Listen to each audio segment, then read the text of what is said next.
All right, let's dive right into this explainer. Today, we're unpacking a truly fascinating concept: how Dr. David Burns' cognitive behavioral therapy, or CBT, can actually help cure depression naturally, without necessarily relying on medication. Now, right off the bat, I want to say this. If you're feeling down right now, you are absolutely not alone. Simply acknowledging that countless other people go through the exact same painful experiences, well, it can bring an incredible sense of relief. We're going to look closely at exactly how this process works, step by step. So, here's our roadmap. We'll be hitting 1. The positivity trap, 2. The emotion equation, 3. Cognitive distortions, and finally, 4. Rewiring your brain. Okay, let's kick things off with Section 1, the positivity trap. We really need to tackle this massive misconception first. Forcing yourself to be happy, it can absolutely backfire. Think about the difference between a healthy mindset and a toxic one. Healthy acceptance is just saying, hey, sadness is not depression. It's totally okay to feel down every now and then. But then you have toxic positivity. A lot of times, highly positive people get so egotistical about staying upbeat that they forcefully resist unpleasant emotions. They tell themselves stuff like, I must be positive, or I can't fall into this sadness thing because it'll ruin my image. And ironically, by resisting those natural mood swings, they actively make themselves depressed. This idea is summed up perfectly in the source material. Emotions are just chemicals running through your body. They are meant to come and go. It's absolutely crucial to stop resisting the state you're currently in. Seriously, even clinging desperately to positive emotions can drag you down. Everything, including your feelings, is in a constant state of change. Treating your emotions as passing chemical experiences is quite literally the very first step to finding freedom. Moving right along to Section 2, the emotion equation. This is where it gets super interesting. What if we looked at depression as just a math equation that we need to solve? Picture a super relatable scenario. You're at a restaurant and a waiter drops a glass. Smash. Person A laughs hysterically. To them, it's funny. It's no big deal. But person B, they get completely pissed off by the sudden noise. Think about that for a second. It is the exact same outside event for both people, right? The difference comes down entirely to how they perceived it. Which brings us to the absolute golden rule of this whole explainer. Your thoughts create your emotions, period. You feel the way you do right this second solely because of the thoughts you are thinking in this exact moment. If you're feeling confused about something that happened today, that emotional state of confusion is being actively generated by your own internal thoughts, not the actual event itself. Let's break the mechanics down step by step, which proves that feelings aren't caused by actual events. Step 1. The outside event takes place in the real world. Step 2. Your internal dialogue jumps in and interprets that event with a rapid-fire series of thoughts. And step 3. Boom. Feelings are created by those thoughts. Basically, the way you think in any given situation 100% determines how you feel about it. All right, let's jump to Section 3, cognitive distortions. So we know the rule now, but what happens when that internal dialogue just starts totally glitching out? Well, you get a cognitive distortion. This is when you interpret an event as negative, which creates distorted thoughts and ends up resulting in some really unpleasant emotions. Now sure, sometimes an event really is just unpleasant and we have to be realistic. But for folks suffering from mild levels of depression, these distortions become so habituated, so automatic, that they literally start seeing reality in pure black and white. Let's look at a few common ones.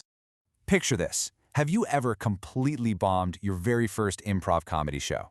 Let's say you take some classes, you finally get up on stage, and because you're shaking with nerves, you crack the absolute lamest jokes imaginable. The audience gets bored, they leave. Immediately, your brain tells you that you have zero chance of ever being a comedian, or worse, that you're just never going to be good at anything. We call this all or nothing thinking.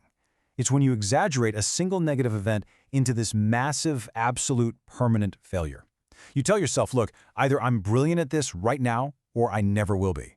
Instead of seeing a passing, perfectly normal learning experience, like, of course you were jittery on your first try, you convince yourself you're a total failure. It's pure nonsense, but your brain completely buys it. Here's another one. Happens all the time. Think about a creator who pours hours into making a wildly valuable video for their viewers. But out of all the amazing, positive feedback, there's that one person who leaves a negative comment. And what does the creator do? They ignore all the praise and focus entirely on that single bad comment. That right there, that is mental filtering. It's dwelling entirely on a negative detail while completely ignoring all objective value. Instead of looking at what they achieved, like saying, Hey, I actually taught people something awesome today. Someone using a mental filter is just addicted to negativity.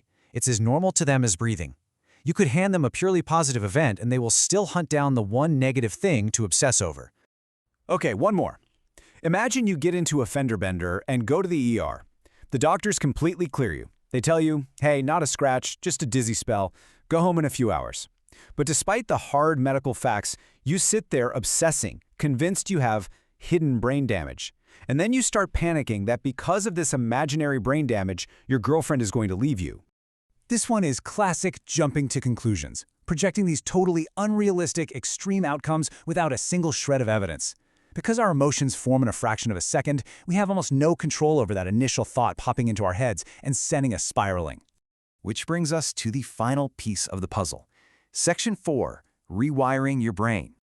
So, we've identified the bugs in our mental code, and we know how our thoughts twist reality. The good news? Here is the actual cure. Even though these thoughts happen automatically, it's amazing how much power we have to reconstruct them. You have the total opportunity to reframe these distorted thoughts after they occur. You can take back control of your mood. Dr. Burns actually lays out 3 brilliant, actionable steps for this. Step 1, catch those automatic negative thoughts and literally write them down. Don't just let them buzz around in your head. Step 2, identify the precise distortion. Figure out exactly how you're twisting things. Is it mental filtering, all-or-nothing thinking? And step 3, substitute it with a more objective thought to put a lie to those distortions dragging you down. Let's actually see this in action. Say you catch a distorted thought telling you, I am just not good at doing anything.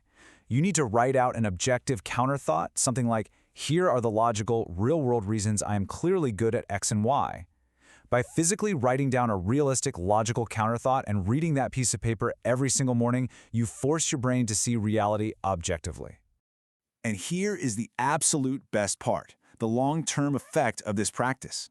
The ultimate takeaway from CBT is that, with time and consistent practice, your subconscious brain will literally rewire itself. Your thoughts will start boosting your mood naturally, instead of constantly pulling you into depression. You're training your brain to adopt a healthier, objective baseline. It's a total game changer. Which brings us to the real question here.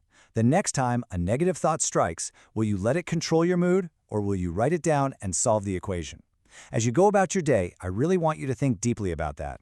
You've got the tools now to catch those distortions, write them out, and take total control of your own emotional equation.